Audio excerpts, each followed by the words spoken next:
आप देख रहे हैं नेट्रिक न्यूज, साहस सच कहने का। नमस्कार, मैं हूं आपके साथ प्रेरणा तलवार और आप देख रहे हैं नेट्रिक न्यूज। और इंडियन एयरफोर्स ने मंगलवार को पुलवामा हमले का बदला आखिरकार ले ही लिया। मंगलवार को करीब 3:30 बजे तड़के सीमा पार जो हुआ वो पाकिस्तान में बसे आतंकियों का नामो निशान खत्म कर देने वाला था। वहां पर स्थित बालाकोट में आतंकी गुट जैश-ए-मोहम्मद के ठिकाने को भारतीय वायुसेना ने निशाना बनाया और फिर करीब 300 आतंकियों का खात्मा कर दिया। बताया जा रहा है कि इसमें बड़ी संख्या में आतंकवादी, ट्रेनर, शीर्ष कमांडर और जिहादी को मार गिराया गया। ऐसी जानकारी मिल रही है कि इस अभियान में मारे गए आतंकियों में जैश के प्रमुख मसूद अजहर का रिश्तेदार भी शामिल था, जिसकी पहचान यूसुफ अजहर के तौर पर हुई है। आपको बता दें कि हमले के बाद पत्रकारों से बात करते हुए भारत के विदेश सचिव विजय गोखले ने ये जानकारी दी है और भारत की कार्रवाई ने पाकिस्तान को दहशत में ला दिया है। और तो और वहां की राजनीति भी गर्मा गई है। भारत की इस कार्रवाई ने पाकिस्तान को तनाव से भर दिया है और वहां के विपक्षी नेता प्रधानमंत्री इमरान खान के प्रति नाराजगी जाहिर कर रहे हैं। इसके साथ साथ अपने ही पीएम के खिलाफ नारेबाजी कर रहे हैं। पाकिस्तान की संसद में प्रधानमंत्री इमरान खान के खिलाफ कुछ ऐसे नारे लगाए गए जो पाकिस्तान को ही शर्मसार कर देने वाले हैं। दरअसल वहां के संसद में पाकिस्तानी जनप्रतिनिधियों ने इमरान खान शर्म करो के नारे लगाए।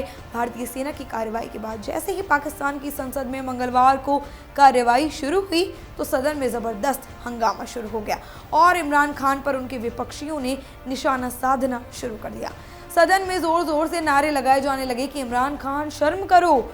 सदन में पाकिस्तान के नेताओं ने संयुक्त सत्र बुलाने की मांग की और ये भी मांग की कि भारत पाकिस्तान के बीच मौजूदा तनाव पर चर्चा की जाए। इतना ही नहीं, भारतीय वायुसेना की इस कार्रवाई के बाद पाकिस्तान के प्रधानमंत्री इमरान खान पर जोरदार हमला बोलते हुए वहां की पूर्व विदेश मंत्री हिना रब्बानी खार ने कहा है कि देश में इमरजेंसी जैसे हालात हैं। इसके साथ ही उन्होंने प्रधानमंत्री इमरान खान को संसद में आकर जवाब देने को कहा। पाकिस्तान के डर को इस तरह से ही आंका जा सकता है कि भारतीय वायुसेना की कार्रवाई के बाद पाकिस्तान की नेशनल सिक्योरिटी कमेटी ने पीएम इमरान खान की अध्यक्षता में बैठक बुलाई, जिसमें पाकिस्तान के पीएम इमरान खान ने अपने सशस्त्र बलों नागरिकों से हर तरह के हालात के लिए तैयार रहने को कहा। इस बैठक के बाद जारी किए गए एक बयान में भारत के दावों को खारिज करते हुए या यूं कहें कि झूठ फैलाते हुए कहा गया कि भारत के बालाकोट के पास कथित आतंकी शिविर को नष्ट करने और भारी नुकसान होने के दावे को सख्ती से खारिज कर दिया। इतना ही नहीं, पाकिस्तान के विदेश मंत्री शाह महमूद कुरैशी ने गीदड़ भभकी देते हुए कहा कि वो भारत के इस गैर जरूरी आक्रमण का अपनी पसंद की जगह और समय पर जवाब देंगे। आपको बता दें कि भारत के विदेश सचिव विजय गोखले ने बताया कि किस तरह से पाकिस्तान के नापाक चेहरे को बेनकाब किया गया और वहां पल रहे आतंकियों के मंसूबों की धज्जियां उड़ा दी गई। उन्होंने विश्वसनीय खुफिया जानकारियों का हवाला देते हुए कहा कि 12 दिन पहले पुलवामा हमले को अंजाम देने के बाद जैश-ए-मोहम्मद भारत में एक और आत्मघाती आतंकी हमला करने की साजिश रच रहा था।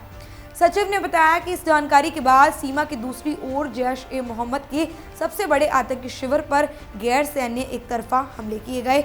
वायुसेना की इस बड़ी कार्रवाई में जैश-ए-मोहम्मद के सरगना मसूद अजहर का बहनोई यूसुफ अजहर भी मारा गया। ये वही आतंकी था जो इस कैंप को चला रहा था और भारतीय वायुसेना को इस बड़ी कार्रवाई को अंजाम देने में 12 मिराज फाइटर जेट की मदद लेनी पड़ी। इतना ही नहीं, करीब 1000 किलो बम का भी इस्तेमाल किया गया। ये कार्रवाई 14 फरवरी को पुलवामा में हुए आतंकी हमले के बदले के रूप में देखी जा रही है, जिसकी जिम्मेदारी हमले के तुरंत बाद जैश-ए-मोहम्मद ने ले ली थी। और अब पाकिस्तान की राजनीति में जो भी हो, लेकिन भारतीय वायुसेना की कार्रवाई ने पाकिस्तान सरकार के होश जरूर उड़ा दिए हैं।